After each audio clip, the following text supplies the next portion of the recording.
మేము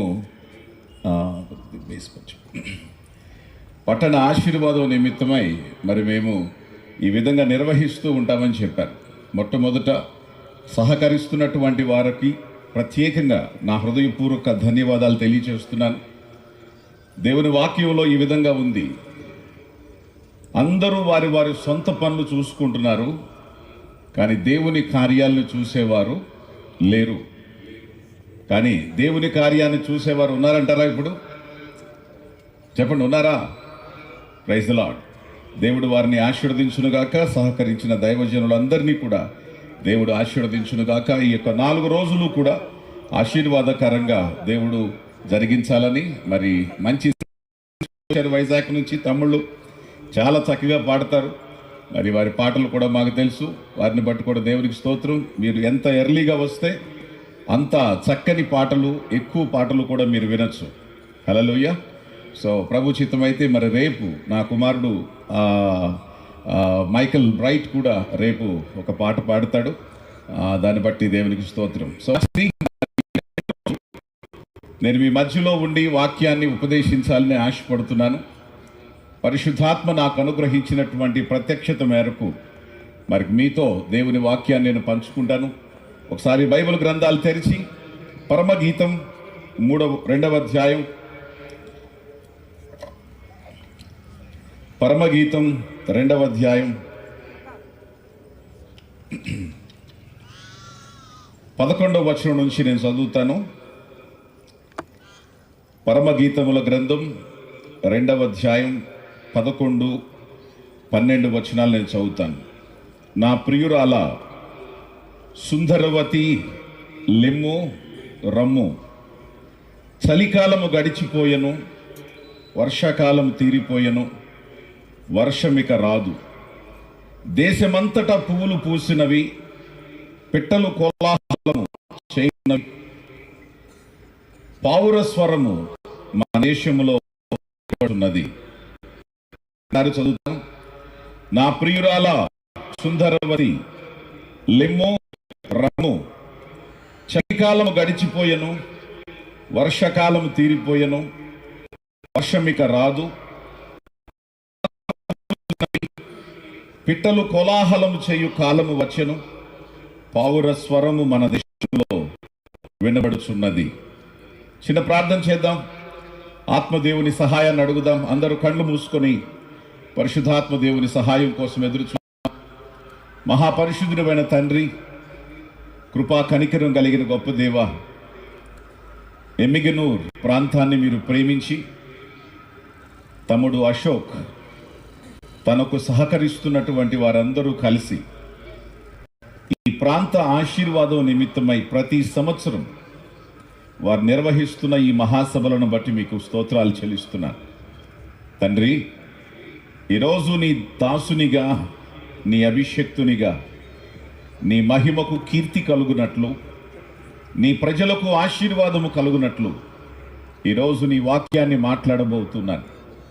నీ దాసుని మీరు అభిషేకించి తన పైనను లోనను మీరు ఉండి నీ ప్రజలకు అవసరమైన రీతిలో వారి హృదయాలను తాకి బలపరిచి మార్పు చేయు రీతిలో, వారి జీవితాల్లో నీకు సమర్పించుకునే రీతిలో నీ సాన్ని మాకు వినిపించుమని ప్రార్థన చేస్తున్నాను. ప్రతి విధమైన డిస్టర్బెన్స్ స్పిరిట్ని నా ప్రభువైన క్రీస్తు యేసు నామములో లయము చేస్తూ సంపూర్ణమైన స్వాతంత్ర్యములో నీ ప్రజలను నీ అధికారానికి అప్పగిస్తున్నాను. ప్రభువా, మీరే నాతో మా అందరితో మాట్లాడి బలపరచమని యేసు నామములో ప్రార్థిస్తున్నాను తండ్రి. ఆమేన్. గట్టిగా ఒకసారి స్తోత్రం చెల్లిద్దాం. హల్లెలూయా. రైట్. మరి ఈ 2 రోజులు నేను చెప్పబోయేటువంటి వాక్యం ప్రాముఖ్యంగా సంఘానికి, త్వరలో ప్రభువుని ఎదుర్కోబోయే సంఘం కోసం నేను మాట్లాడుతున్నాను. నాకు ఏయో కథలు చెప్పడం, లేకపోతే నవ్వించడం, కవ్వించడం అంతగా రాదు. వచ్చు, కానీ అంతగా రాదు. నేను మరి కొన్ని సంవత్సరాల నుంచి మీరు నన్ను టీవీల్లో చూస్తున్నారు. సజీవ స్వరం అనే మన టీవీ కార్యక్రమం ప్రతి మంగళవారం ఆరాధనా ఛానల్లో 8 గంటలకు ఉదయం వస్తుంది. మరి టైంని ఎక్కడా వేస్ట్ చేయటం, వాక్యం అనే దానికే ప్రాధాన్యతనివ్వడం, దేవుని గురించి తప్ప ఇతర విషయాలు ఆడకుండా ఉండడం, మనకు ఏది ప్రయోజనకరమో ఏది అవసరమో దాన్నే మాట్లాడడం దేవుడు నాకు నేర్పించిన పద్ధతి. సో మరి ఎంతవరకు మీరు లాగగలరో, వాక్యాన్ని గ్రహించగలరో అంత స్థాయి వరకు మీకు వాక్యాన్ని మీకు ఉపదేశిస్తా. కాబట్టి చక్కగా ఈ 3 రోజులు, ఈ 4 రోజులు కూడా రాబోయే దైవజనులు కూడా ఇచ్చేటువంటి సందేశాల కోసం చక్కగా సిద్ధపడి దేవుని సన్నిధికి వచ్చి చక్కగా వాక్యాన్ని మీరు వినాలని ప్రేమతో మీకు మనవి చేస్తున్నా. సో పరమగీతాలు అన్నప్పుడు చాలామంది ఈ యొక్క పరమగీతాల గ్రంథాన్ని చాలామంది చదవరు. ఎందుకు చదవరు అని అంటే, పరమగీతము యొక్క అనే గ్రంథం ఇదేదో లోక సంబంధంగా ఉంది అన్నట్లుగా చాలామందికి అర్థమవుతుంది. కాబట్టి చాలా వరకు పరమగీతాన్ని చదవరు. కానీ మీతో చెప్తున్నాను, ఇది భూలోకపు గీతం కాదు. ఇది ఏ గీతం? పరలోకపు గీతం. చెప్పండి, ఏమని రాయబడింది ఇక్కడ? పరమగీతం అని ఉంది. అంటే పరలోకపు గీతం, పరలోక సంబంధమైన గీతం. ఇది భూలోక సంబంధమైన ప్రేమ గీతం కాదు, పరలోక సంబంధమైనటువంటి గీతం.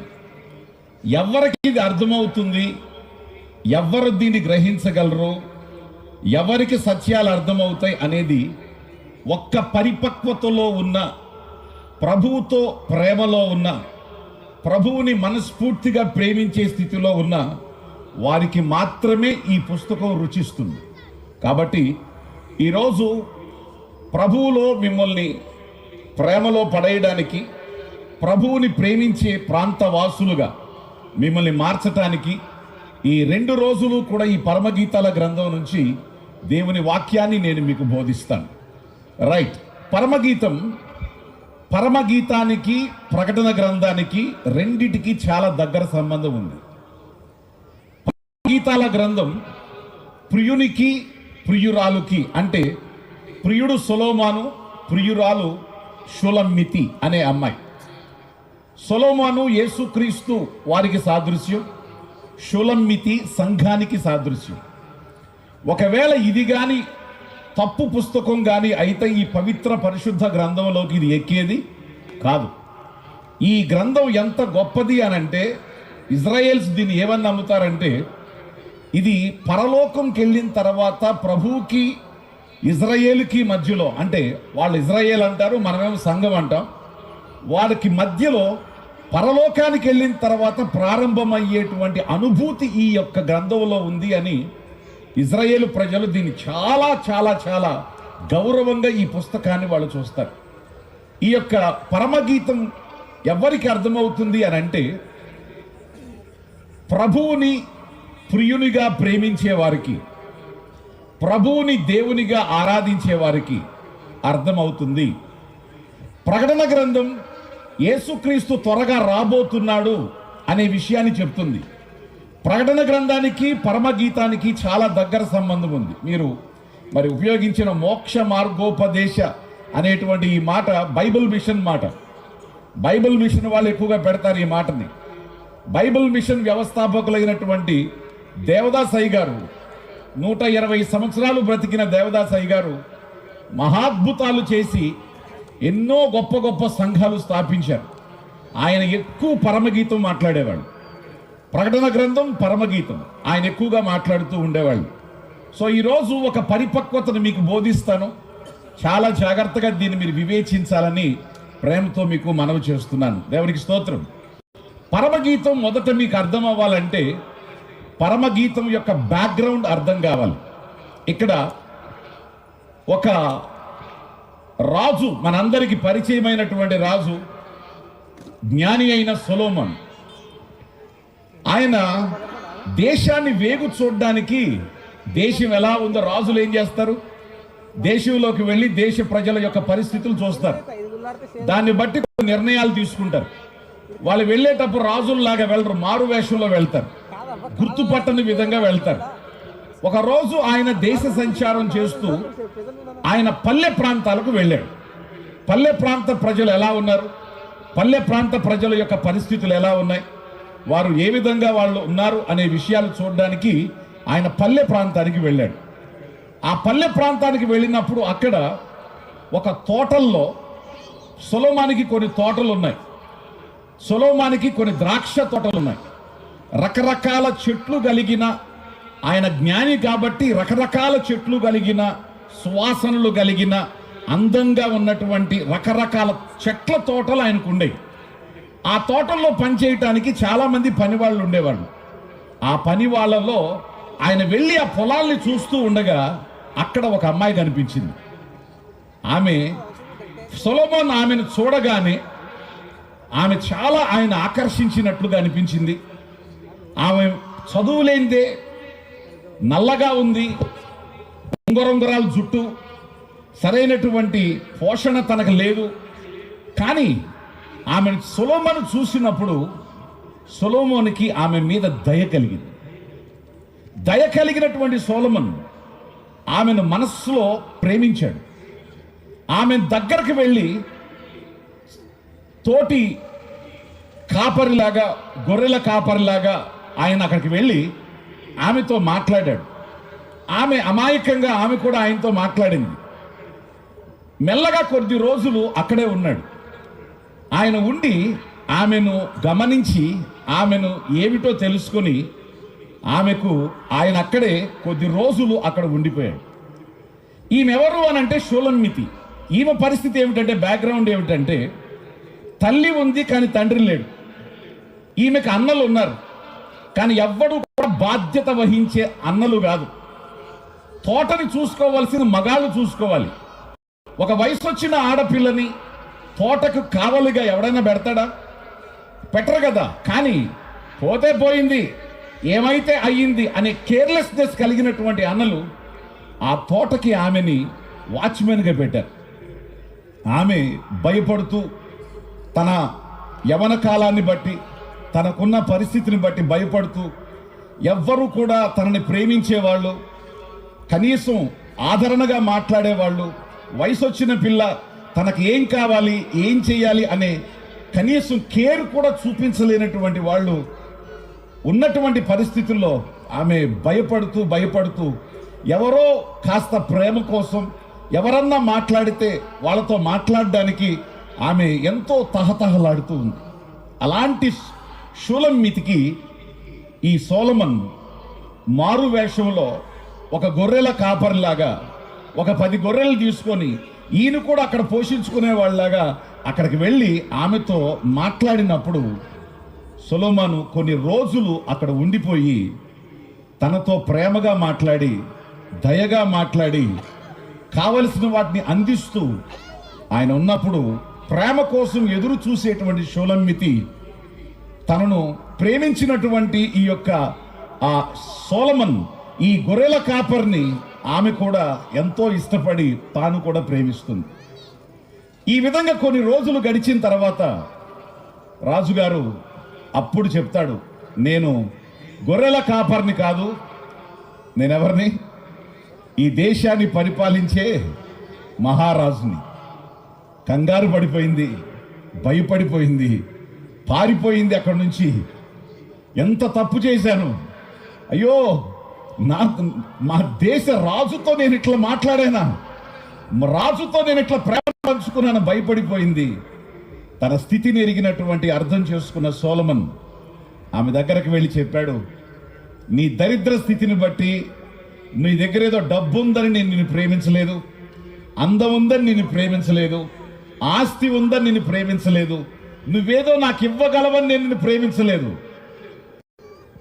నువ్వంటే నాకు ఇష్టమైంది, నేను మనస్ఫూర్తిగా ప్రేమించాను, నీ స్థితిని మార్చాలనుకుంటున్నాను. ఇక తోటలో నుంచి, తోటమాలి జాబులో నుంచి, ఎవ్వడు నీకు లేడు అనే దరిద్ర స్థితిలో నుంచి నువ్వు లే అని, నా ప్రియురాలా లెమ్ము రమ్ము అని ఆమెను అక్కడి నుంచి తన ప్యాలెస్కి తీసుకెళ్ళాడు. స్తోత్రం చెప్పండి ఒకసారి.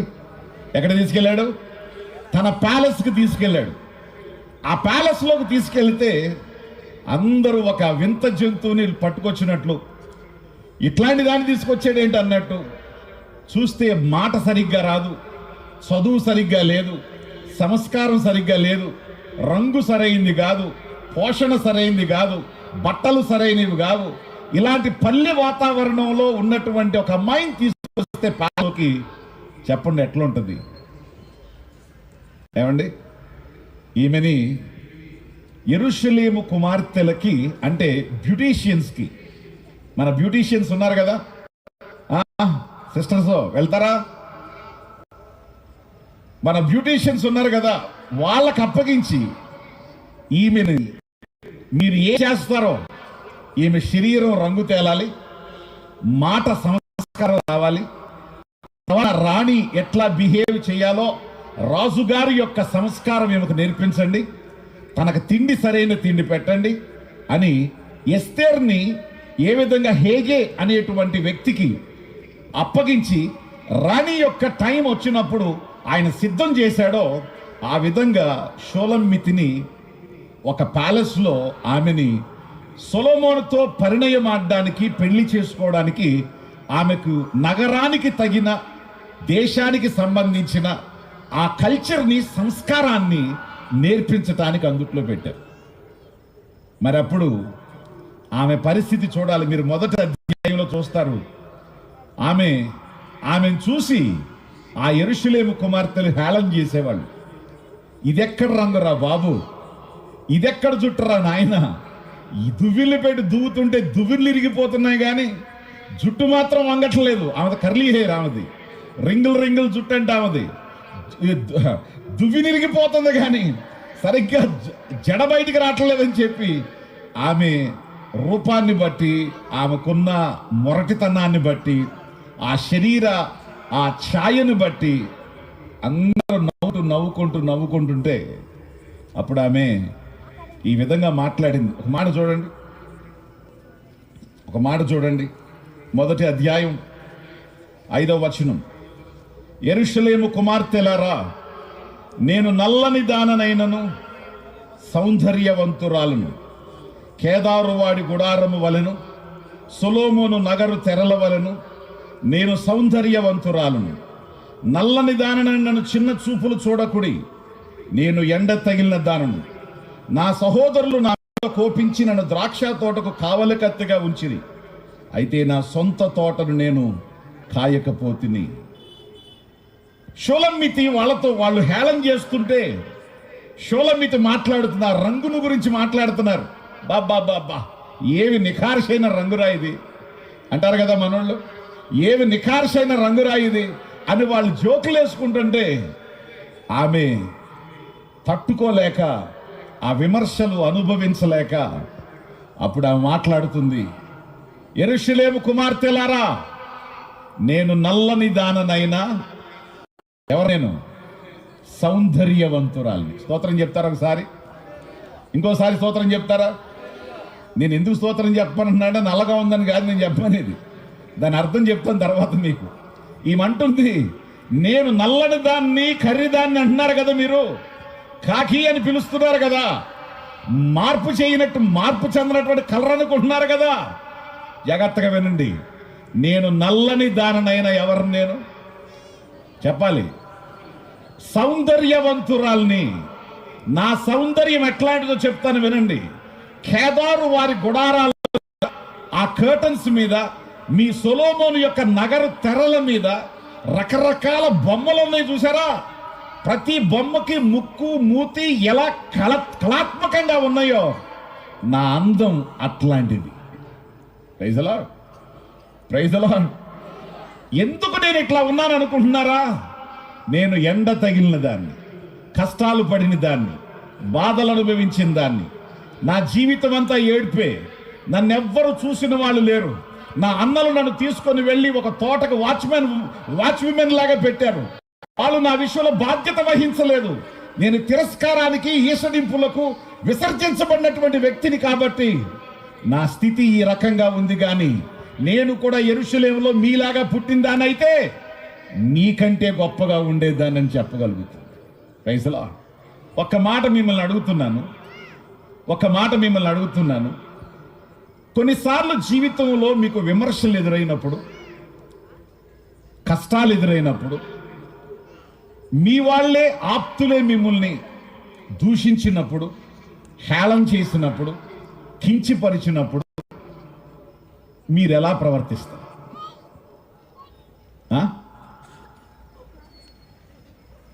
ఎవరైనా మిమ్మల్ని కించపరిచినప్పుడు, తక్కువగా చూసినప్పుడు, హేళనగా మాట్లాడినప్పుడు, మిమ్మల్ని విమర్శించినప్పుడు, మిమ్మల్ని ఎగతాళిగా చేసినప్పుడు, అపహాస్య పాలు చేసినప్పుడు మీ మనసు ఎలా అనిపిస్తుంది?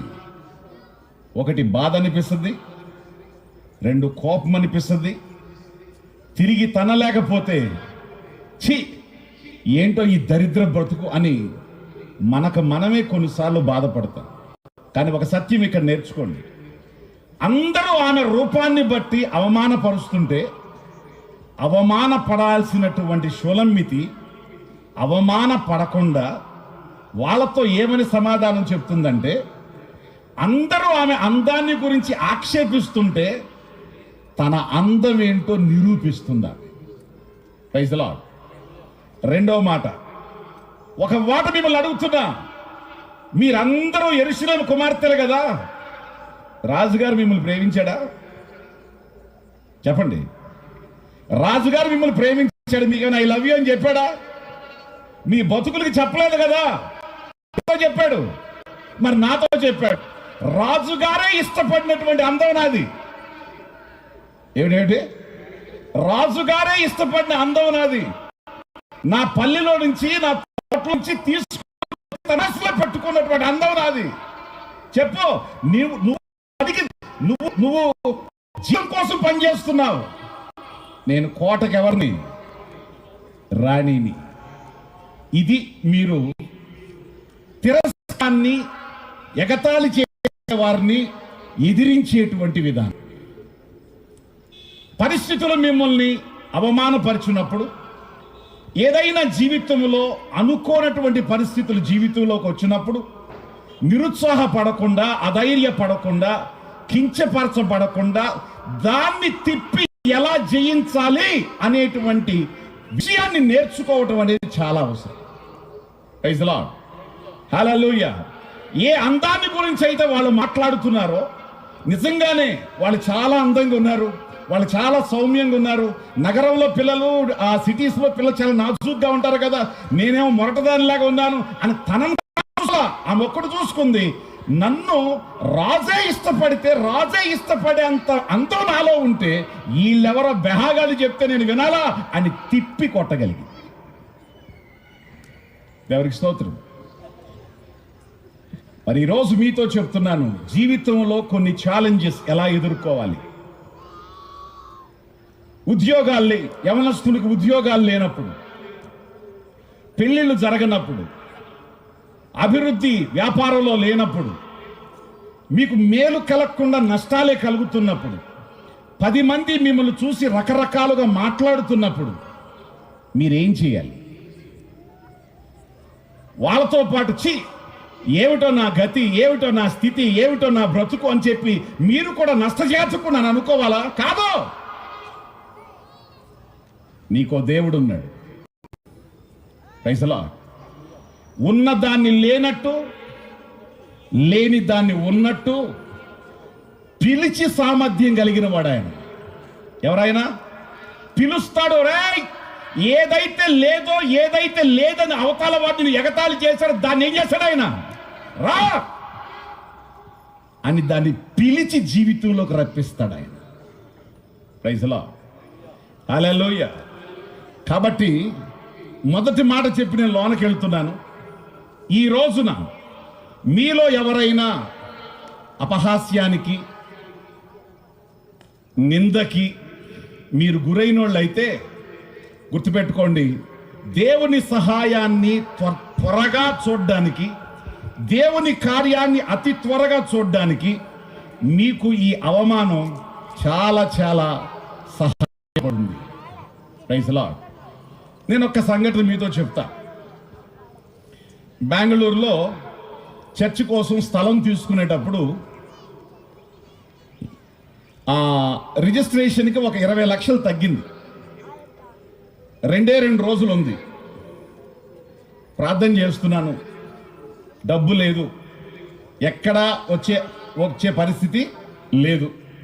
ఇలాంటి పరిస్థితుల్లో ప్రార్థన చేస్తూ ఉంటే ల్యాండ్ ఓనర్ ఫోన్ చేస్తే బాగుండు కదా, కాస్త ఒక వారం టైం ఇస్తాడేమో అని అనిపించింది.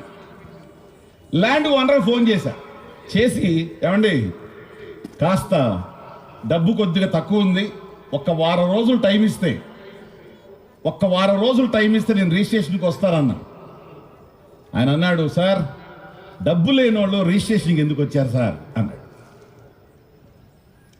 డబ్బు లేని వాళ్ళు రిజిస్ట్రేషన్కి ఎందుకు వచ్చారు సార్ అని అన్నాడు, మీరు చేసుకోలేకపోతే, మీరు ఫాదర్ కాబట్టి నేను ఏవి మీకు డబ్బు తక్కువ చేయను, మీ డబ్బు మీకు వెనక్కి ఇచ్చేస్తాను, నేను ఇంకోళ్ళకి నేను అమ్ముకుంటాను, ఒకవేళ కావాలంటే ఈరోజే మీ అగ్రిమెంట్ మీరు తీసేసుకోండి అని అన్నాడు.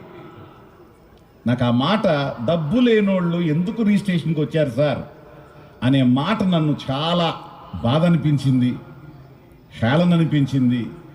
ఇంకా చర్చిలో ఉన్నటువంటి వాళ్ళు కూడా చాలా ఎక్కువ డబ్బుతో కొనేది స్థలం, పాస్టర్ గారు ఎట్లా కొంటారో అని ప్రతి ఒక్కరు ఏం జరుగుద్దో అన్నట్టుగా వాళ్ళు ఆలోచిస్తున్నారు. దాదాపు ఏదో 1,00,000 2 లక్షలు కాదు, 20 లక్షల దగ్గర కావాలి. ఒక పక్కన చూస్తే ఈ పరిస్థితి, దేవుని దగ్గర ప్రార్థన చేస్తున్నాను, జవాబు లేదు.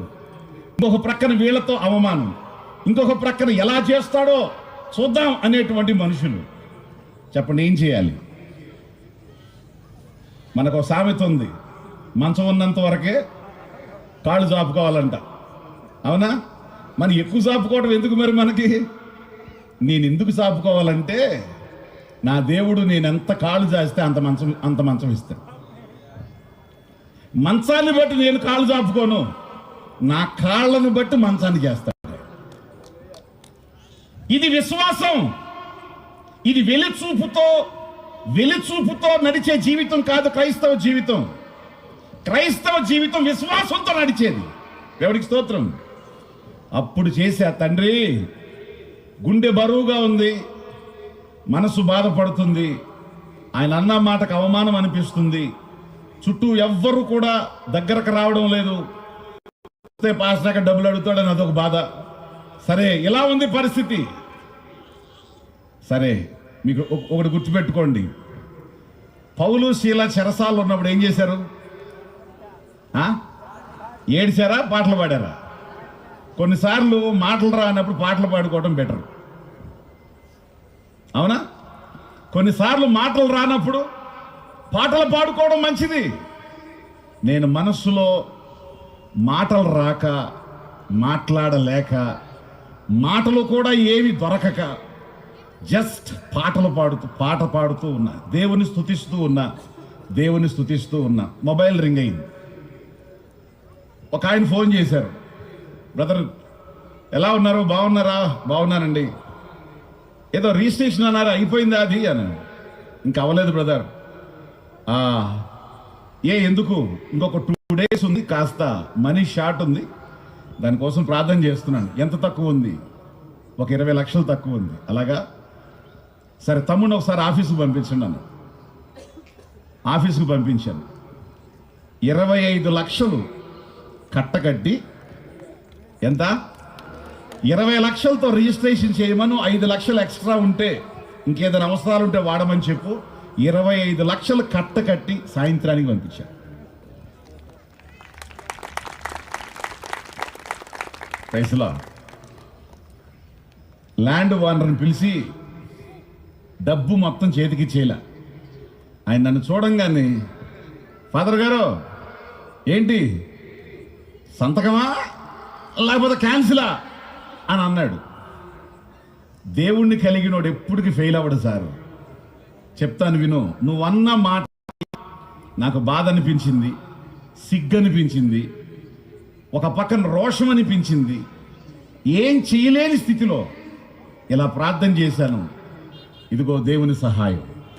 ఒక హిందువుకి, ఒక రియల్ ఎస్టేట్ చేసే వ్యక్తికి ఈ సాక్ష్యం ద్వారా నా ప్రభు గురించి చెప్పి ఆ స్థలాన్ని రిజిస్ట్రేషన్ చేసుకోవడం జరిగింది.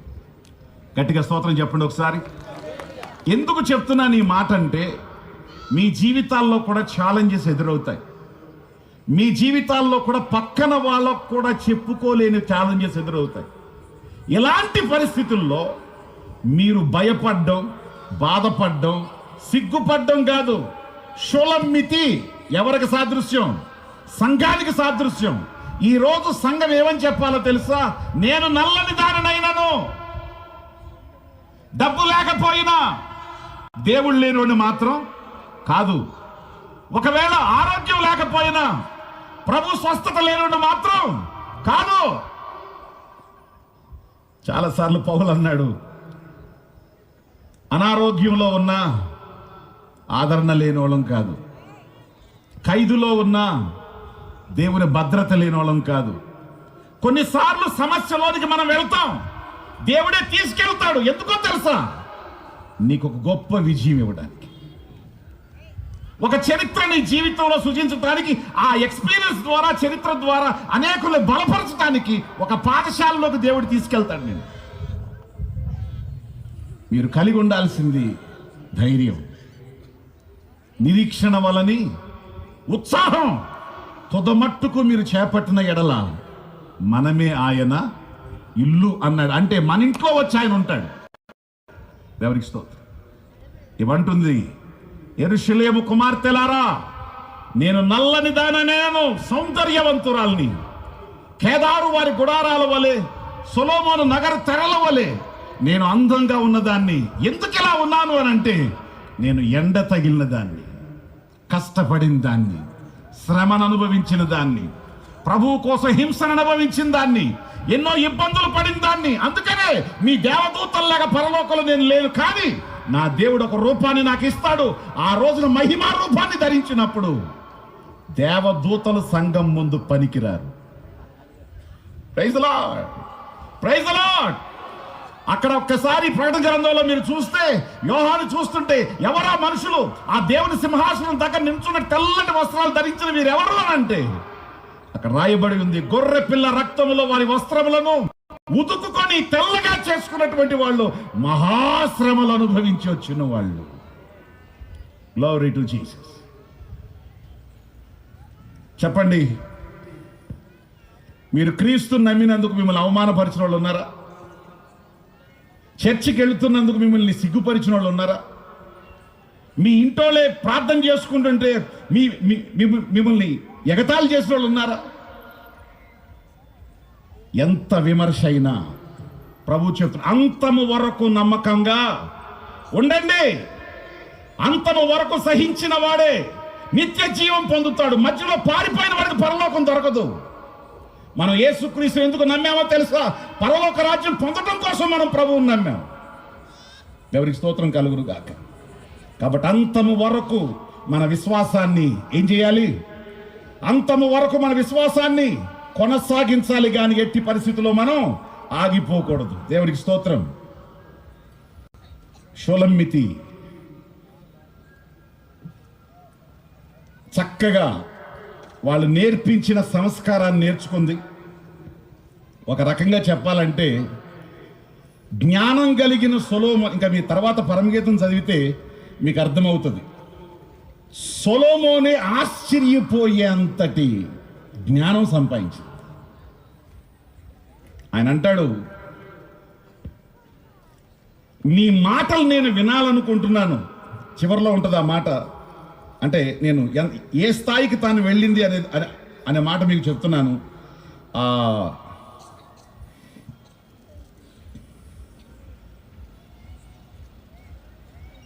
ఉద్యానవనములలో పెంచబడిన దానా, నీ చెలికత్తెలు నీ స్వరమును వినగోరుచున్నారు, నన్నును దానిని విననిమ్ము. 13వ వచనం 8వ అధ్యాయం, 13వ వచనం 8వ అధ్యాయం.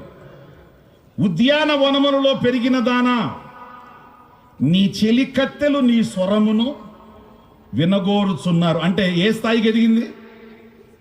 చెలికత్తెలు ఆమెను అవమానపరుస్తుంటే ఇప్పుడు ఏ స్థాయికి వచ్చిందంటే, చెలికత్తెలు కింద బాస పట్లేసి కూర్చుని ఆమె మాట్లాడుతుంటే వీళ్ళు ఏం చేస్తారంట? వినే స్థాయికి వచ్చింది. Praise the Lord. ఈయన అంటున్నాడు, వాళ్ళు నీ గురించి మాట్లాడుతుంటే, నీ తెలివి గురించి మాట్లాడుతుంటే, ఈవెన్ నాకు కూడా నా మాటలు వినడానికి దేశ దేశాల నుంచి వస్తారు జనాలు, కానీ నేను కూడా వినాలని, నన్నును విననిమ్ము.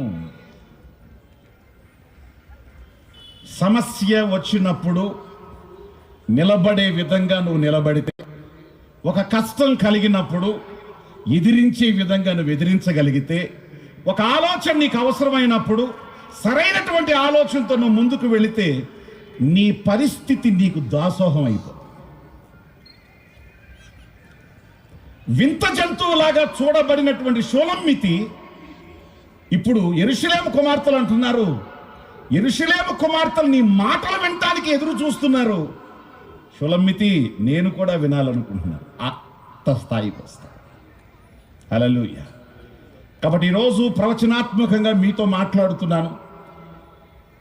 మీలో ఎవరైనా ఎలాంటి పరిస్థితుల్ని మీరు ఫేస్ చేస్తున్నా, మొక్కపోని ధైర్యంతో, దేవుడున్నాడు అనే విశ్వాసంతో, ప్రభువు మీద ఆధారపడుతూ, దేవుడు పరిశుద్ధాత్మ ఇచ్చిన ఆలోచనతో మీరు నిలబడండి. దేవుడు మీ పక్షాన విజయాన్నిచ్చి మిమ్మల్ని అనేక మంది స్ఫూర్తిగా తీసుకునే విధంగా దేవుడు మిమ్మల్ని చేస్తాడు. గట్టిగా స్తోత్రం చెప్దాం ఒకసారి. హల్లెలూయా. సరే, నెక్స్ట్ లెవెల్కి వెళ్తున్నాను. ఇప్పుడు షూలమ్మితి అన్ని రకాలుగా అభివృద్ధి పొందింది. అందం మారిపోయింది, మాటలు మారిపోయినాయి, రూపం మారిపోయింది, హోదా మారిపోయింది, ప్యాలెస్ మారిపోయింది, స్థితి మారిపోయింది, స్థానం మారిపోయింది, అన్నీ మారిపోయింది. గొప్ప స్థాయికి వచ్చింది. ఇప్పుడు నేను చెప్పినటువంటి, చదివినటువంటి మాటలో 2 మాటలు ఈరోజు నేను చెప్తాను. దయచేసి ఒకసారి దాన్ని జాగ్రత్తగా చూడండి. నా ప్రియురాలా సుందరవతి లెమ్ము రమ్ము. కరెక్ట్గా మనసులో వేసుకోండి ఈ మాట. నా ప్రియురాలా సుందరవతి లెమ్ము రమ్ము. ఎవరిని పిలుస్తున్నాడు ఈ మాట? చెప్పండి ఒకసారి, ఎవరు పిలుస్తున్నారు ఈ మాట?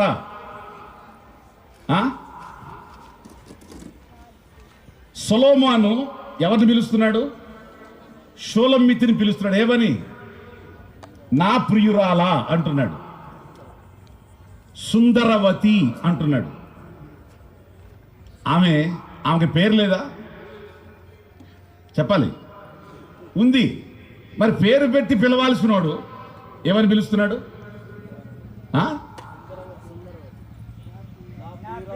అది అనండి, ఏం పర్వాలేదు, సిగ్గుపడక్కర్లా. నా ప్రియురాలా అని పిలుస్తున్నాడు. ఒకసారి మిమ్మల్ని అడుగుతున్నాను, సపోజ్ భార్యలు ఏమని పిలుస్తారు? ఇప్పుడేం చెప్పొద్దులేండి, ఊరికే అటు మనసులో గుర్తు తెచ్చుకోండి. భార్యలు భర్తల్ని ఏమని పిలుస్తారు? కోపం వచ్చినప్పుడు కాదు, నేను మామూలుగా ఏమండి అంటారా? అన్ని బాగున్నప్పుడు.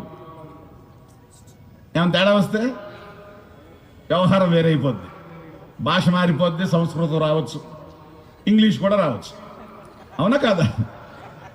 సరే, ఎందుకు ఈ మాట చెప్తున్నానంటే, సుందరవతి అని ఎప్పుడు అంటున్నాడంటే, ఆమె పేరు ఆయన మర్చిపోయాడు, ఆమె రూపమే ఆయనకు కనబడుతుంది. ఆమె పేరు గుర్తుకు రావట్లా, ఆమె రూపం గుర్తొస్తుంది. ఆమె రూపం గుర్తొస్తుంది. రూపం అంటే కనిపించేది, అవునా?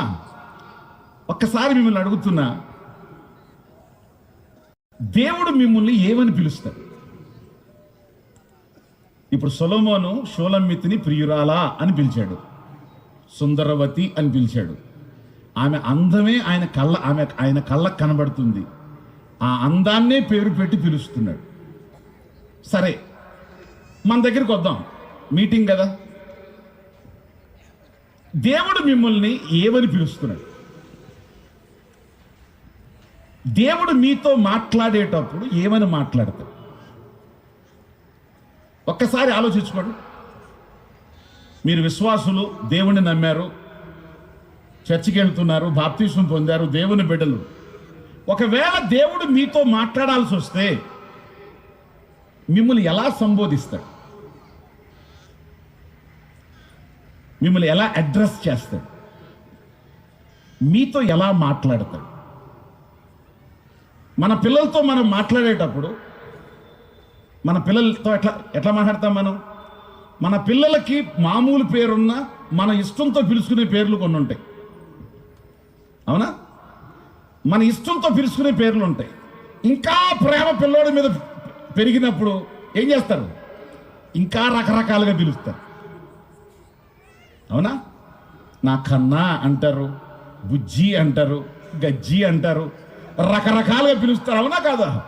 అంటే ప్రేమ ఎక్కువైనప్పుడు అలా పిలుస్తాం మనం. నేను అన్నాను, దేవుడు మీతో మాట్లాడేటప్పుడు మీకు దేవునికి ఉన్న బంధాన్ని బట్టి దేవుడు మిమ్మల్ని ఏమని పిలవచ్చు? ఒక్కసారి ఊహించండి. సరే, మీకు ఇంకా కాస్త అర్థమయ్యేటట్టు చెప్తా. మోషేతో అంటున్నాడు, అయ్యా మోషే ఎవరు అంటే, మోషే నా ఇల్లంతట్లో నమ్మకస్తుడయ్యా, భూలోకం అంతట్లో సాత్వికుడయ్యా. అయ్యా అబ్రహాము నా స్నేహితుడయ్యా. అబ్రహాంతో మాట్లాడి నా స్నేహితుడా అని మాట్లాడతాడు. గబ్రియలు దేవదూత దానియేలు దగ్గరికి వచ్చి అంటది, దానియేలు నువ్వంటే దేవునికి చాలా ఇష్టమయ్యా, నువ్వు యెహోవాకు ప్రియుడివి. You are so dear to God. యెహోవాకు నువ్వు చాలా ప్రియుడు, నేను విన్నాను ఆయన దగ్గర. దావీదు నా హృదయానుసారుడు. దేవుడు ఏమని పిలుస్తున్నాడు? నా హృదయానుసారుడు యేసుక్రీస్తుని. ఈయన నా ప్రియ కుమారుడు, ఈయన యందు నేను ఆనందిస్తున్నాను. యేసుక్రీస్తు శిష్యుల్లో ఒక శిష్యుడు ఉన్నాడు. ఎవరైనా? యోహాను. ఆయన ప్లేస్ ఎక్కడంట? 11 మంది ప్లేసులు మారుతాయి, ఈయన ప్లేస్ మాత్రం ఎప్పుడు రిజర్వ్డ్ ప్లేస్. ఎక్కడా? యేసుక్రీస్తు ప్రక్కన గుండెకు ఆనుకొని కూర్చుంటాడంట. ఇప్పుడు నేను ఎందుకు చెప్పానంటే, అబ్రహామును దేవుడు చూసినప్పుడు స్నేహితుడిలాగా చూస్తాడు. దావీదును చూసినప్పుడు దేవుని హృదయాన్ని అనుసరించేవాడుగా చూస్తాడు. మోషేని చూసినప్పుడు నమ్మకస్తుడుగా చూస్తాడు. దానియేలుని చూసినప్పుడు ప్రియుడుగా చూస్తాడు. నిన్ను చూసినప్పుడు ఏమని పిలుస్తాడు?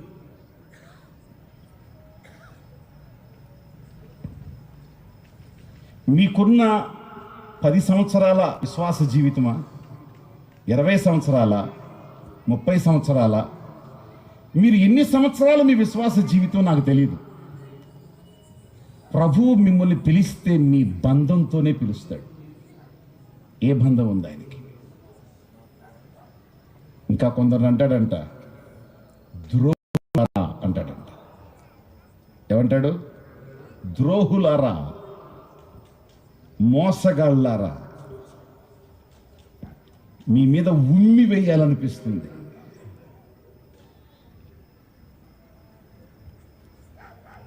వంద మీటింగులు మీరు పెట్టినా దేవుని హృదయంలో మీరేమై ఉన్నారు, ఎవరై ఉన్నారు, ఏమని పిలుస్తాడు మిమ్మల్ని అంటే, మీరు ఆయనకి ఏమై ఉన్నారో, ఆయన ఎలా మీరు ఇంప్రెస్ చేశారో దాన్ని బట్టే పిలుస్తాడు, దాన్ని బట్టే పనిచేస్తాడు. నా మాట్లాడుతున్నాయా? సుందరవతి, ఆమె యొక్క అందం ఆయన కళ్ళకు కనబడుతుంది. సుందరవతి అని పిలవకుండా ఉండలేకపోతున్నాడు. ఈరోజు సంఘానికి ఉన్నటువంటి అందం, సంఘానికి ఉన్నటువంటి పరిశుద్ధత, సంఘానికి ఉన్నటువంటి నీతి, సంఘానికి ఉన్నటువంటి నమ్మకత్వం, సంఘానికి ఉన్నటువంటి యథార్థత, క్రైస్తవునికి ఉన్నటువంటి పరిశుద్ధత ఉండవలసింది నీ జీవితంలో ఉంటే నువ్వు కూడా దేవునికి ఎట కనబడతావు? సుందరవతి లెక్క కనబడతావు. Praise the Lord, praise the Lord. సుందరవతిలా కనపడతావు. డబ్బుకి కక్కుర్తి పడిపోయేవాళ్ళు, చిన్న చిన్న ప్రలోభాల కక్కుర్తి పడిపోయేవాళ్ళు, చిన్న చిన్న కోరికలకు దాసోహం అయిపోయేవాళ్ళు, ప్రభువు కోసం నీతిగా నిలబడలేని వాళ్ళు, పైకొక రకంగా వెనకొక రకంగా జీవించేటువంటి వేషధారులతో ఏమని పిలుస్తాడు ఆయన? ఈరోజు ఈ సభ మీతో మాట్లాడి మీలో కార్యాన్ని జరిగించకపోతే ఇక్కడ నేను వచ్చి వేస్ట్.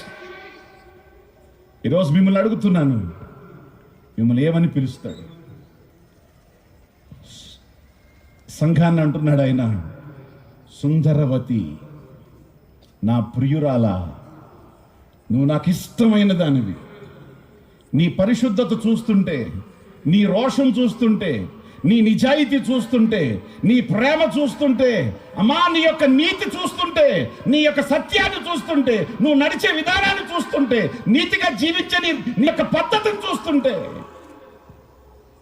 నీ అందాన్ని బట్టే పిలవాలనిపిస్తుంది, నీ భక్తిని బట్టే పిలవాలనిపిస్తుంది, నీకున్నటువంటి నీతి కలిగిన జీవితాన్ని బట్టి నేను పిలవాలనిపిస్తుందని దాన్ని బట్టి పిలుస్తాడు. ఇంకో మాట అంటాను, పిలవడం మాత్రమే కాదు, నీ విషయంలో అట్లాగే స్పందిస్తాడు ఆయన. మీకు ఒకలంటే ఇష్టం,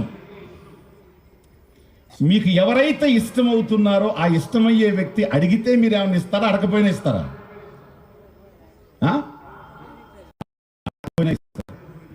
ఎందుకంటే మీరు వాళ్ళని ఏం చేస్తున్నారు? అమితంగా ఇష్టపడుతున్నారు. నీ దేవుడు కూడా అడగకుండానే ఇస్తాడు. అడిగిన వాటికంటే, ఊహించిన వాటికంటే అత్యధికంగా ఎవరికి చేస్తాడయ్యా అంటే, ఎవరైతే ఆయన హృదయాన్ని గెలుస్తారో వాళ్ళకే. Praise the Lord, hallelujah. కాబట్టి ఈరోజు నేను చెప్తున్నాను, సేవకులు, దేవుని పరిచర్య చేసేవాళ్ళు దేవుడిచ్చిన హోదాలోనే వాళ్ళు ఉండాలి, దేవుడిచ్చిన నిజాయితీలోనే వాళ్ళు ఉండాలి, దేవుడిచ్చిన రోషంతోనే వాళ్ళు బ్రతకాలి. చిన్న చిన్న ప్రలోభాలకు కక్కుర్తి అవసరమైతే తిండి లేకనే చచ్చిపోవాలి. ప్రభు దగ్గరికి భలా నమ్మకమైన నా మంచి దాసుడా అని రావాలి, గాని ప్రభు చేత విమర్శించబడే స్థాయికి మనం రాకూడదు. God will test. చిన్న చిన్న విషయాలు కూడా దేవుడు నిన్ను టెస్ట్ చేస్తాడు. నేను ఫస్ట్ టైం అమెరికా వెళ్ళినప్పుడు నా ఫోన్ అప్పుడు చాలా చిన్నది. ఒక మాల్కి వెళ్ళా, ఎవడో ఫోన్, పెద్ద ఫోన్ పక్కన పెట్టేసి వదిలేసి వెళ్ళిపోయాడు. నేను కూర్చుని చూశాను, పక్కన ఎవరు లేరు. ఫోన్ చాలా బాగుంది. ఫోన్ తీసి ఊరికి ఎట్లా అన్నా, దానికి ఆ లాక్ కూడా లేదు, స్క్రీన్ లాక్ కూడా లేదు, ఓపెన్ అంటే అర్థం ఏంటి? ఇంకా తీసి జేబులు పెట్టుకోవడమే అని అర్థం. మనసు అంటుంది, చూడు దేవుడు ఎంత కరుణామయుడు, ఎంత పెద్ద ఫోను, ₹1000 ఖరీదు చేసే ఫోను నీ పక్కన పెట్టాడు, ఎవడో వదిలేసి వెళ్ళిపోయాడు, తీసి జేబులో పెట్టుకో అంటది. అందా ఏంటండి? అసలు ఏం ఎరగనట్టుకున్నారు మీరు? సరే, దాన్ని చూశాను అటు ఇటు.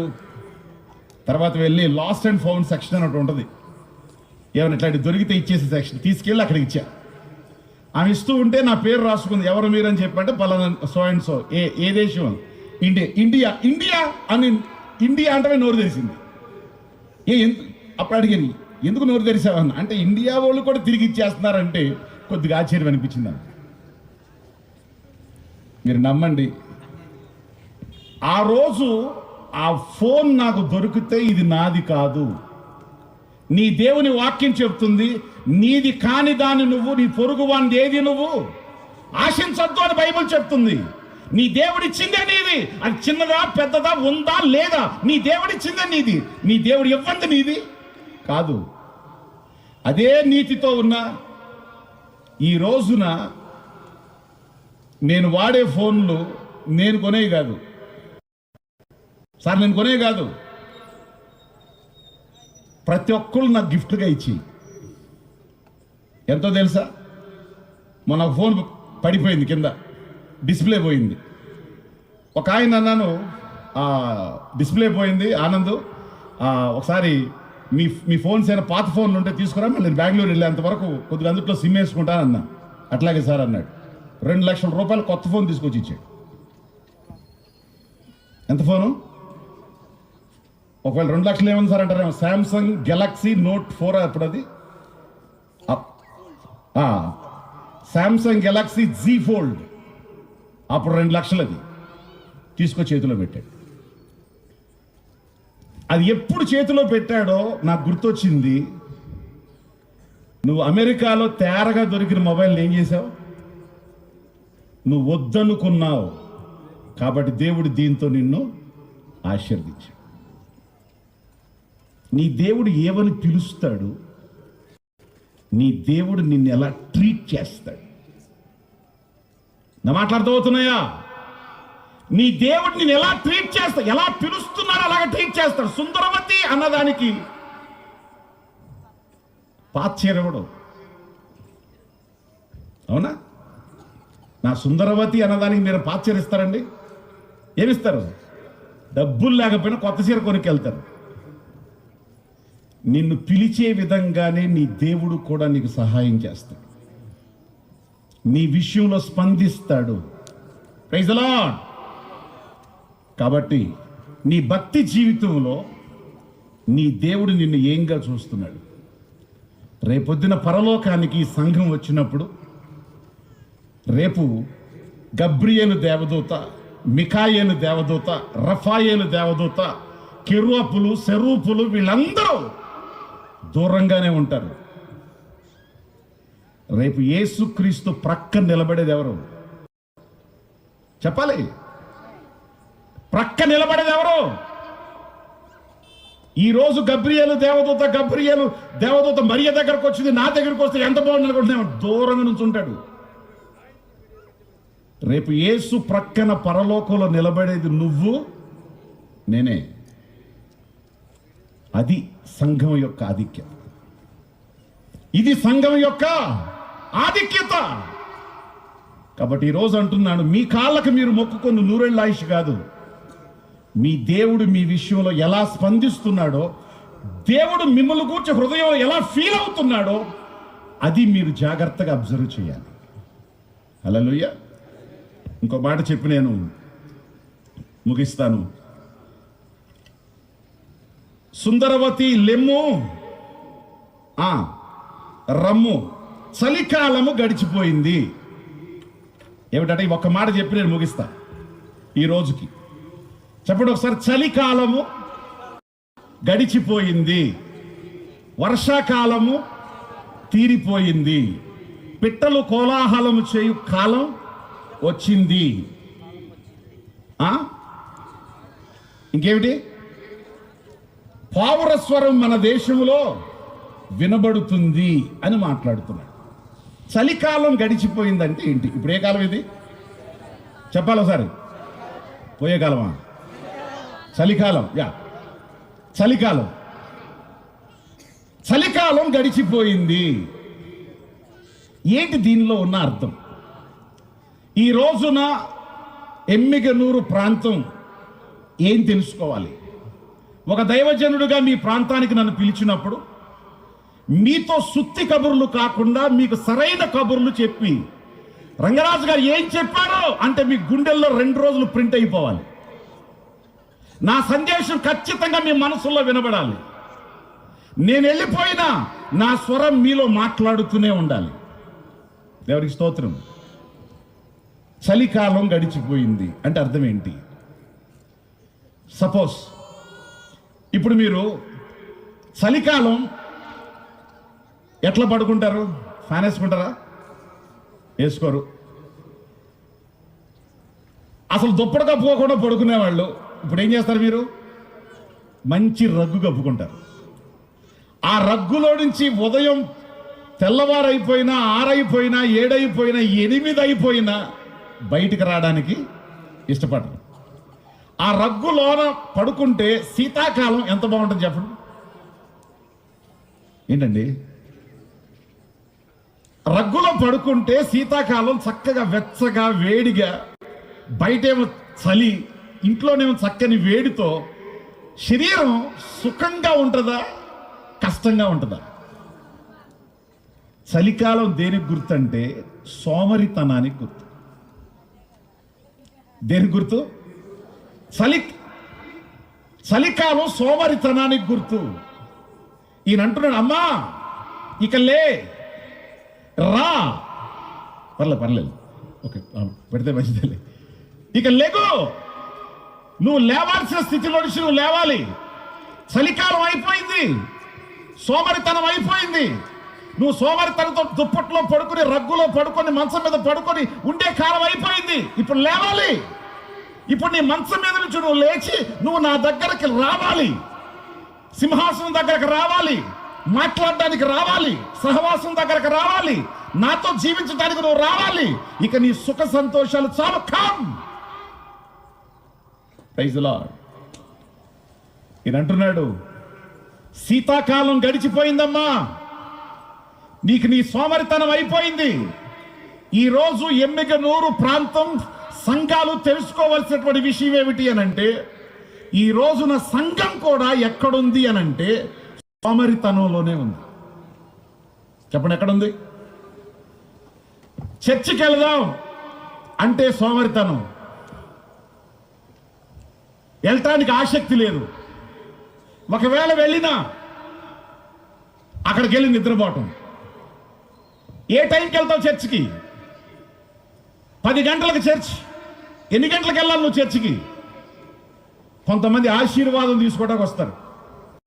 అది ఆశీర్వాదం కాదు, అది నిన్ను ఎత్తి మీద శాపం అవుద్ది. ఎవరు ఆశీర్వదించబడేది? ఎవరు దీవించబడేది? దేవుని విషయంలో ఆసక్తి కలిగిన వారు. ఈ రోజున ఒక మాట అంటున్నాను, క్రైస్తవ సంఘం సుఖ భోగాలకు అలవాటు పడిపోయింది. క్రైస్తవులు సుఖభోగాలకు అలవాటు పడిపోయి ప్రభువు కోసం ఉపయోగపడేటువంటి స్థాయి నుంచి పక్కకు దిగజారిపోయారు. కాబట్టి ఈరోజు దేవుడు మాట్లాడుతున్నాడు, చలికాలం గడిచిపోయింది, మీరు సోమరితనం నుంచి మీరు లేవాలి, మీ విలాసాల నుంచి మీరు లేవాలి, ప్రభువుకి ఇష్టమైన దాన్ని చేయటం కోసం, ప్రభు కోసం మీరు జీవించడానికి మీరు రావాలి. Praise the Lord. ఏంటి దీని అర్థం? ఒక్కసారి నేను మీకు ప్రాక్టికల్ ఉదాహరణ చూపిస్తాను. ఇందులోనే బైబిల్ చూడండి ఒకసారి. రెండవ అధ్యాయం, పరమగీతం 2వ అధ్యాయం.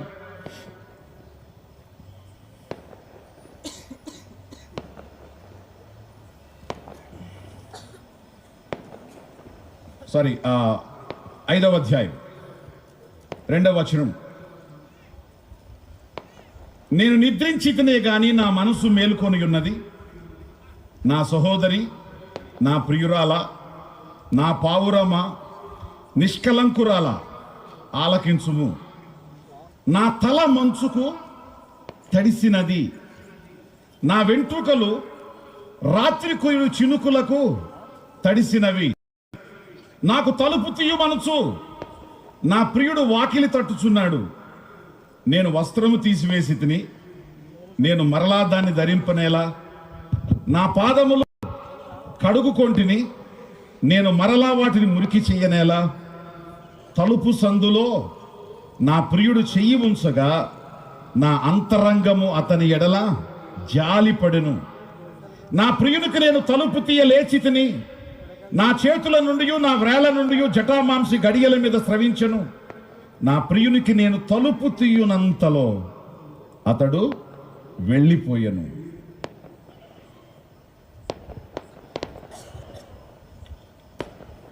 చలికాలం గడిచిపోయింది అనే మాటకు అర్థం, అమ్మా సోమరితనంతో నువ్వు కూర్చొని దుప్పట్లో పడుకొని మంచం మీద నిద్రపోతూ తర్వాత లెగుద్దామలే, మళ్ళీ లెగుద్దామలే అనే సోమరితనంతో ఉండే కాలం అయిపోయింది. ఇప్పుడు నీ సోమరితనం నుంచి, ఆ మంచం మీద నుంచి నువ్వేం చేయాలి? లేవాలి. నువ్వు లేవాలి, నా దగ్గరకు నువ్వు రావాలి. ఒకరోజు జరిగిన సంఘటన ఏమిటంటే, మీకు చెప్పాను షూలమ్మితి యొక్క ఫస్ట్ స్టేటస్ చెప్పాను, రెండవది మారిన స్టేటస్ చెప్పాను, ఇప్పుడు మూడో స్థితి చెప్తున్నాను. ఒకరోజు సొలొమోను గారికి ఏమనిపించిందంటే, అర్ధరాత్రి ఆమెను చూడాలనిపించింది, ఆమెతో మాట్లాడాలనిపించింది. ఏదో మనకు బర్త్డేలకు ఏం చేస్తారు, సర్ప్రైజ్ ఇస్తారు కదా, సర్ప్రైజ్ ఇవ్వాలని చెప్పి ఆయన మెల్లగా అర్ధరాత్రి పూట వెళ్ళి ఆమె తలుపు కొట్టాడట. తలుపు కొడితే ఎవరో అంది. మెల్లగా చెప్పాడు, నేనే నీ ప్రియుణ్ణి, నా ప్రియురాలా, నిష్కలంకురాలా, సుందరవతి, పావురమ, ఇవన్నీ ఎందుకన్నాడంటే ఇవన్నీ ఆయన పిలిచే పేర్లు. ఈమె రెస్పాన్స్ ఇచ్చింది, మెలకువగానే ఉంది. కానీ ఎన్నిసార్లు తలుపు తట్టినా, ఎన్నిసార్లు ప్రేమతో పిలిచినా, ఎన్నిసార్లు ఆయన ఇష్టంతో ఆమెను పిలిచినా మంచం మేంచి లెగిసి గడదీయట్లా. ఏం చేయట్లేదు, గడదీయట్లా. సరే అని అంటున్నాడు, ఏంటి ఇట్ట తయారైంది, నా మాట వినంగానే పరిగెత్తుకొని వచ్చేది, ఆమె నేను ఒక మాట మాట్లాడితే ఆమె ఇంకొక మాట మాట్లాడి నన్ను చాలా అభిమానించేది, ఏంటి ఇట్ట తయారైంది అనుకుంటున్నాడు.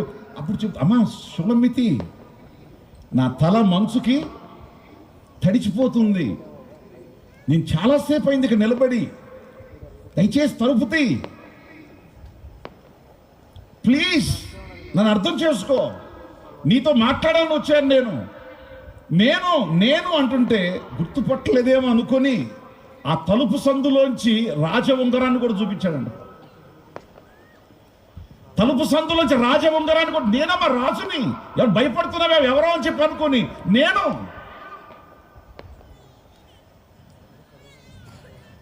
ఏమంటుందంట,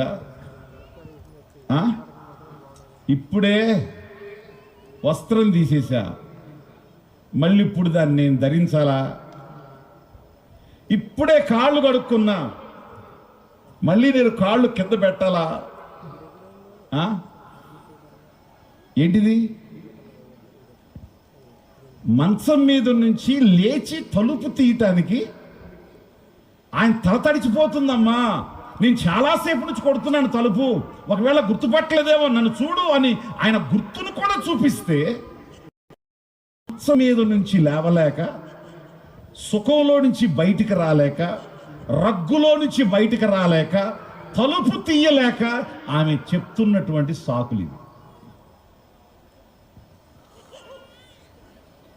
ఏమంటే అంతకుముందు మంచం ఉందా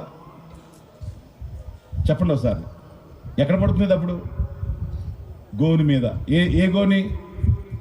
ఆ ఎరువులు వేయటానికి తీసుకొచ్చిన గోను ఉంటే గోను మీద పడుకునేది. ఇప్పుడు ఎక్కడ పడుకుంది? ఫస్ట్ క్లాస్ అయిన పాన్పు, కనీసం వేసుకోవడానికి బట్టలు ఉండేయా? ఇప్పుడు రాత్రిపూట పడుకునేటప్పుడు ఒక రకమైన వస్త్రం, లెగిసినప్పుడు ఒకటి, రోడ్డు మీదకి వెళ్తే ఒకటి, కిచెన్లోకి వెళ్తే ఒకటి, ఏమండి రకరకాల బట్టలు. ఇప్పుడు అసలు బట్టలు తీసేసిందంట, మళ్ళా దాన్ని అంటే బట్టలు తిరిగి వేసుకోవడానికి కూడా ఆమెకు అంత ఏంటండి మాట్లాడరు, కష్టంగా ఉందంట. మరలా తిరిగి డ్రెస్ వేసుకోవడానికి కూడా కష్టంగా ఉంది అంత. ఇప్పుడు మీకు అర్థమై ఉంటుంది ఏ స్టేజ్కి వచ్చేసింది. ఇప్పుడు సుఖానికి, సౌఖ్యానికి, భోగానికి, విలాసానికి అలవాటు పడింది. ఏ స్థాయికి అలవాటు పడిందంటే ఇచ్చినోడు, ఇప్పుడు ఇలా అమ్మేమని ఇచ్చాడా, ఇలా అమ్మేమని ఇచ్చింది, ఇది చెప్పాలి, ఇలా మేనమావని ఇట్టా, ఎవరిది ఈ మంచం ఎవరిది, ప్యాలెస్ ఎవరిది, రగ్గు ఎవరిది, నువ్వు వేసుకునే వస్త్రం ఎవరిది, ఆయన వచ్చి పిలిస్తే నువ్వు లేవా?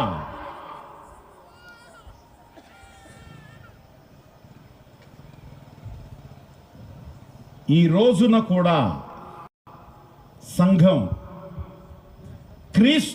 షూలమ్మితికి సాదృశ్యమైనటువంటి ఈ సంఘం,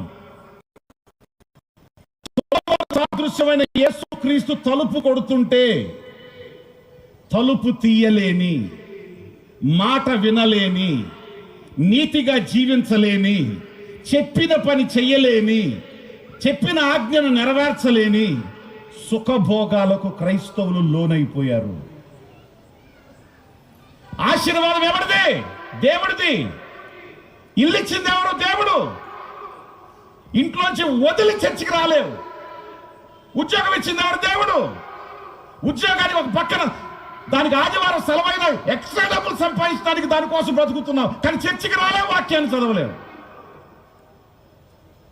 మోకరించి ప్రార్థన చేయలేవు, ప్రభు కోసం సువార్త ప్రకటించలేవు, దేవుని కోసం సాక్షిగా 4 మాటలు చెప్పలేవు.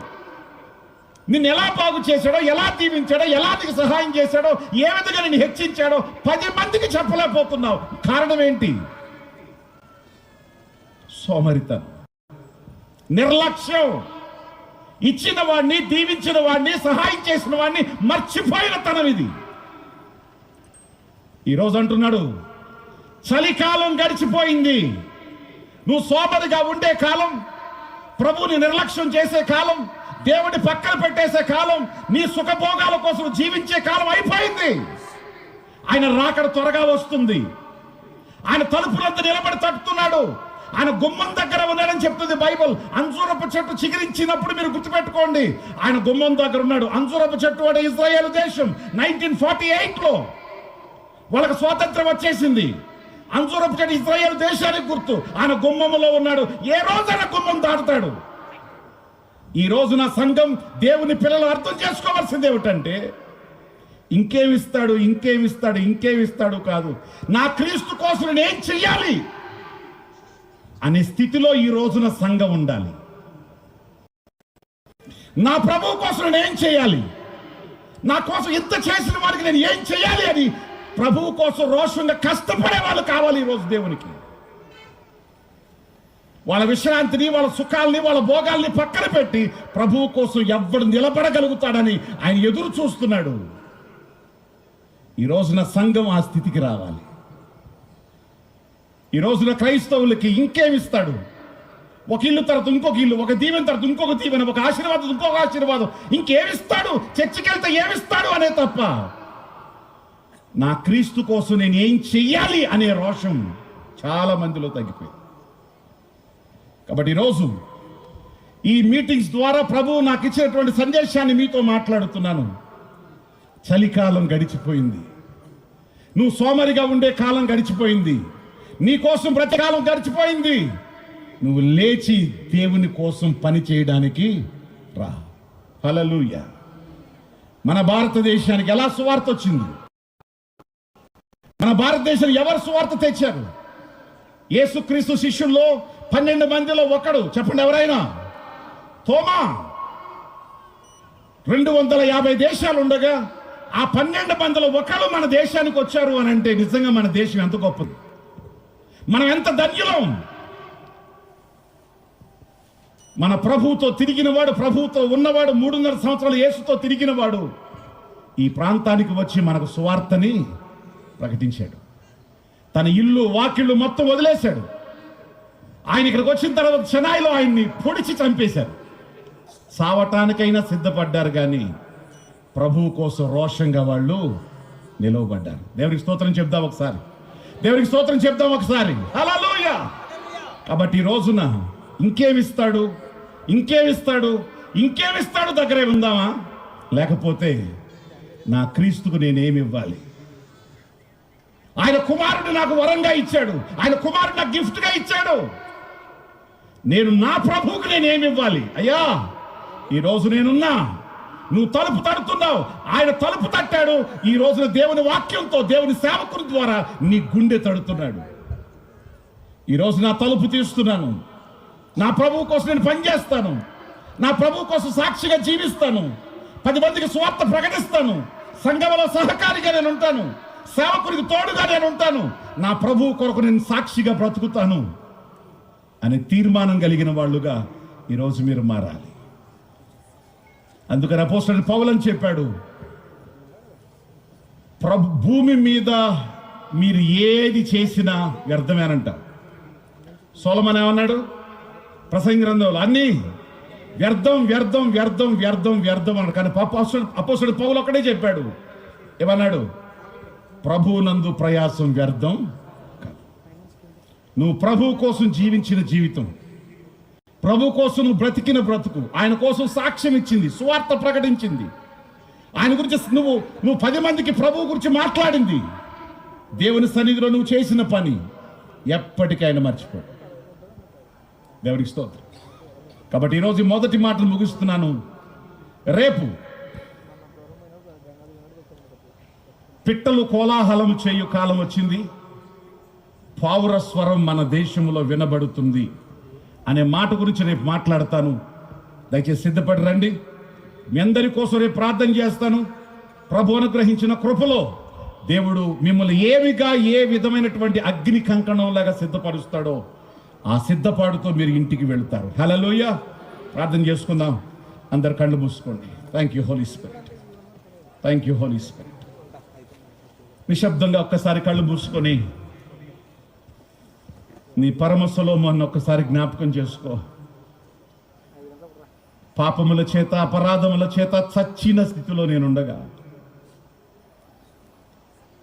పరలోకం నుంచి నా ప్రభు అయిన యేసుక్రీస్తు నా కోసం పంపించినట్లు షోలమ్మితి ఒక తోటకి కాపలాగాతిగా, తిండి లేనిదిగా, బట్టలు లేనిదిగా, ఇల్లు లేనిదిగా, దరిద్ర స్థితిలో ఉన్నప్పుడు సొలొమోను ఆమెను ఎలా ప్రేమించాడో, ప్రభువా నన్ను కూడా నువ్వు అదే విధంగా ప్రేమించావయ్యా. పాపముల చేత అపరాధముల చేత చచ్చిన స్థితిలో ఉన్న నన్ను నీ పవిత్రత చేత పరిశుద్ధత చేత నన్ను లేవనెత్తావయ్యా. ఆమె స్థితి గతి స్థానం మార్చినట్లు జీవ గ్రంథంలో నా పేరు రాసి నీ ప్రియురాలుగా నన్ను చేసుకుని నీ పరలోక రాజ్యానికి వచ్చే ఆధిక్యత నాకు ఇచ్చావయ్యా. తండ్రి కుడి పార్శ్వమున నువ్వు కూర్చుని నీలో నేను కూడా కూర్చుండే భాగ్యం దయచేసావయ్యా. నీకు స్తోత్రం తండ్రి. కానీ ఈరోజు చలికాలం గడిచిపోయిందమ్మా, ఇక లే, ఇక రా అనే మాట గురించి దేవుడు నాతో మాట్లాడాడు. అయ్యా ఈరోజు దైవజనుడా, డబ్బు కోసమే, పరువు కోసమే, కీర్తి ప్రతిష్టల కోసమే కక్కుర్తి పడిపోతూ బ్రతికే నా జీవితం నుండి ఈ రోజున సుఖానికి బానిసనైపోయి, లోకానికి బానిసనైపోయి జీవించే నా జీవితం నుంచి ఈరోజు లేచి బయటకు వస్తున్నాను. దైవజనుడా, నాకు యేసు కావాలి. నా తలుపు నేను మంచం మీద పడుకొని ఉండలేను. నా ప్రభు ఈ రోజున వాక్యాన్ని మాట్లాడుతున్నప్పుడు, తలుపు తడుతున్నప్పుడు ఈ రోజు నా హృదయాన్ని తెరుస్తున్నాను. నా హృదయాన్ని తెరుస్తున్నాను. నాతో ప్రభుతో నేను జీవించాలని ఆశపడుతున్నానయ్యా. ఏ స్థితికి నన్ను తీసుకొని వెళ్తారో నేను కూడా వెళ్ళాలని ఆశపడుతున్నాను. దైవజనుడా, నా ప్రభువుకు నేను దూరంగా బ్రతకలేను. నా ప్రభువు నాకు కావాలి అన్నవాళ్ళు మీ కాళ్ళ మీద ఒకసారి లేచి నిలబడతారా? ఆమె మంచం మీద నుంచి లేవలేకపోయింది. మీరున్న స్థితిలోంచి ఒక్కసారి లేచి, అయ్యా నేను సోమరిని కాదు, నువ్వు నాకు కావాలి. నువ్వు తలుపు తడుతూ ఉండగా, దైవ సేవకుని ద్వారా నువ్వు మాట్లాడుతూ ఉండగా, Lord I open my heart to you, నా హృదయాన్ని తెరుస్తున్నానయ్యా. Come in to my heart, నా హృదయంలోకి రండి ప్రభువా. నాతో మీరు, మీతో నేను కలిసి భోజనం చేయాలయ్యా అన్నవారు లేచి నిలబడతారా? ఒక్కసారి ప్రార్థన చేయండి. అయ్యా నన్ను ఏమని పిలుస్తావు నువ్వు? నేను నిజంగా నీకు ప్రియురాలునేనా? నేను నిజంగా నీకు ఇష్టుడినేనా, ప్రియుడినేనా? నా విషయంలో నువ్వు ఎలా ఉన్నావయ్యా? నా విషయంలో నీ ముఖం ఎలా ఉంటుంది నాయనా? అసహించుకుంటావా? నన్ను ఇష్టపడతావా? నీ నోట్లోంచి ఏ మాట వస్తుంది ప్రభువా?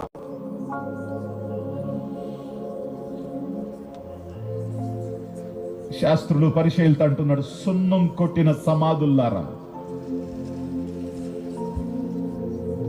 హేరోతో అంటున్నాడు, ఆ నక్కతో ఎలా చెప్పు, వాడు నక్క.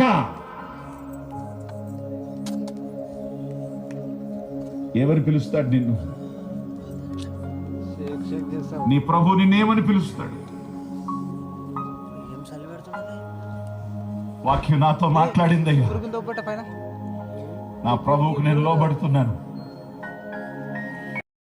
నా ప్రియుడా అని నా ప్రభు పిలిచే విధంగా నా జీవితాన్ని నేను ఉండాలని నేను ఆశపడుతున్నాను. ప్రభువా నన్ను క్షమించండి, ప్రభువా నన్ను క్షమించండి, యేసు నన్ను క్షమించండి, నన్ను క్షమించండి. ఈరోజు చలికాలం నుంచి, సోమరితనం నుంచి, భోగభాగ్యాల నుంచి, విలాసాల నుంచి బయటకు వస్తున్నానయ్యా. నీకోసం సాక్షిగా బ్రతుకుతానయ్యా. ప్రార్థన చేస్తారా? ప్రార్థన చేస్తారా? ప్రభుతో మాట్లాడతారా? మీ తలుపు తెరిచి ఆయన మీ ఇంట్లోకి పిలుస్తారా? ఆయనతో మీరు, మీతో ఆయన కలిసి భోజనం చేసే విధంగా అవకాశం ఆయనకి ఇస్తారా? ఈ రాత్రి ప్రభు మిమ్మల్ని దర్శించునుగాక. ప్రభు మీ కుటుంబాలను దర్శించునుగాక. ప్రభుకి మీకు ఉన్నటువంటి భేదాలు యేసు నామములో ఈ రోజే తీసివేయబడునుగాక. ఆత్మ కలిగించు ఐక్యత ఈ రోజు ప్రభుకి మీకు కలుగునుగాక. జీవాధిపతి అయిన తండ్రి, మోక్ష మార్గానికి మార్గోపదేశమైనటువంటి ఉపదేశాన్ని, మోక్ష మార్గంలో పరలోక మార్గానికి వెళ్ళాలి అనే ఉపదేశాన్ని, ఈ భూలోకంలో ఏం కూర్చుకోవాలో ఉపదేశం కాదు. మోక్ష మార్గానికి వెళ్ళకపోతే రేపు నిత్య నరకానికి వెళ్ళిపోవాలి. పరలోక రాజ్యానికి తీసుకుని మీరు బోధించినందుకు కాబట్టి ప్రతి క్రైస్తవుడు, ప్రతి విశ్వాసి, నిన్ను నమ్మిన ప్రతి ఒక్కరు ఈ రోజున షోలమ్మితి అని నువ్వు పిలవకుండా ఆమె అందాన్ని నువ్వు పిలుస్తున్నావు. ఈరోజు మా జీవితం, మా నీతి, మా పరిశుద్ధత, మా అందం, మీరు లోక సంబంధమైన అందాన్ని చూసేవాళ్ళు కాదు. మాలో ఉన్న మీ ఆత్మ సంబంధమైన అందాన్ని మీరు చూస్తారు, దాన్ని మీరు కోరుకుంటున్నారు. కాబట్టి ఈరోజు నీ బిడ్డలతో ముఖాముఖిగా మీరు మాట్లాడారు. ఈరోజు ఈ రాత్రి వారిని దర్శించండి, వారిని పిలవండి, వారిని తాకండి, వారితో భోజనం చేయండి. ఆత్మలో, వాక్యంలో వాళ్ళు నీతో కలిసి భోజనం చేయాలి. దేవా, ఈ రాత్రి తిరిగి నీ బిడ్డలు నీతో ఉన్నత సన్నిహిత సంబంధాన్ని, సత్సంబంధానికి కలిగియుందురుగాక. నీకు వారికి మధ్యలో ఉన్న భేదాలు, నీకు వారికి మధ్యలో ఉన్న సోమరితనాలు, యేసు నామములో దొరవేయునుగాక. ఆత్మదేవ మా ప్రభు మేము ఒక్కటిగా జీవించున్నట్లు నీ బిడ్డల్ని మీరు అభిషేకించు. ఈరోజు అభిషేకునిగా నేను ప్రార్థన చేస్తున్నాను. ప్రభువా, తిరిగి నీ బిడ్డల్ని మీతో కనెక్ట్ చేయండి. ఎవరి బంధం తెగిపోయిందో, ఎవరి ప్రార్థన ఆగిపోయిందో, ఎవరి దేవునితో సహవాసం నిలిచిపోయిందో కనెక్ట్, ప్రభుతో కనెక్ట్ అయినటువంటి బంధం ఈ సభల ద్వారా నీ బిడ్డలు కలిగియుందురుగాక.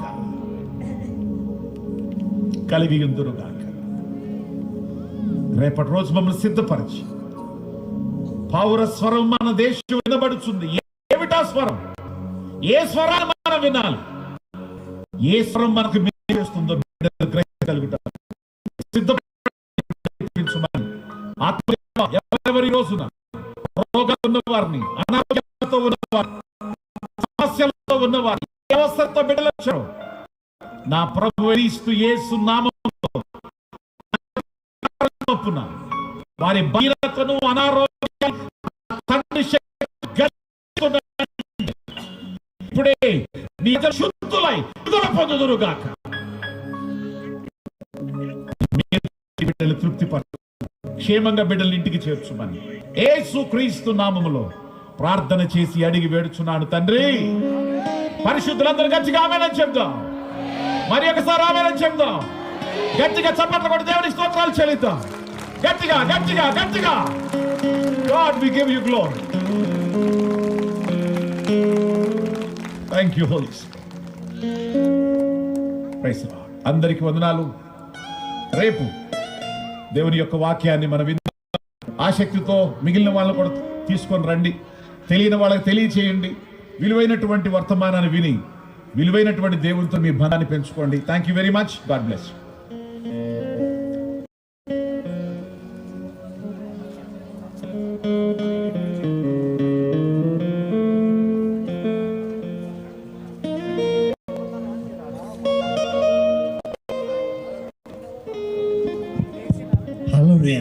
దయచేసి అందరూ కూర్చోండి. చివరి ప్రార్థనతో ముగించుకున్నాం. చివరి ప్రార్థన అవసరం మోకరించండి. చివరి ప్రార్థన ఆశీర్వాదం. మహాపరిశుద్ధుడైన మా ప్రియ పరలోకపు తండ్రి, మీ బంగారు పాదముల కొన్నానని మీ దాసులు ఎంతో చక్కటి వర్తమానం అందించినాడు. మీ దాసులను దీవించండి. వచ్చిన వారందరినీ దీవించండి.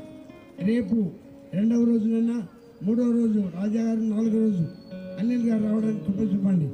చక్కటి వర్తమానం అందించిన అయ్యగారిని మరొకసారి అభిషేకించి రేపు రాత్రి 2వ తలాత్మకు అభిషేకించి బలమైన పాత్రగా మీరు వాడుకొని మీరు మహింపొందమని, చక్కటి వర్తమానం అందించిన అయ్యగారిని మరొకసారి జ్ఞాపకం చేసుకుని దీవించమని, వచ్చిన వారందరూ దీవించి రేపు ఎల్లుండి 4వ రోజు కూడా ఇలాగే గుంపులు గుంపులుగా వచ్చి మీ అమూల్యమైన మాటలు విని మీ ద్వారా దీవెన పొందే దయచేయమని, వచ్చిన వారందరూ ఆశ్రయించమని యేసు నామములో ప్రార్థన చేయుచున్నాను తండ్రి. Amen, amen, amen. తండ్రి, కుమార, పరిశుద్ధాత్మ విషయం మనందరిపై, పట్టణం జనాలపై, భారతదేశం జనాంగపై, ప్రపంచ దేశాల జనాంగాలపై సదాకాలము తోడై ఉండుగాక. Amen, amen, amen. అందరికీ వందనాలు. అందరికీ వందనాలు.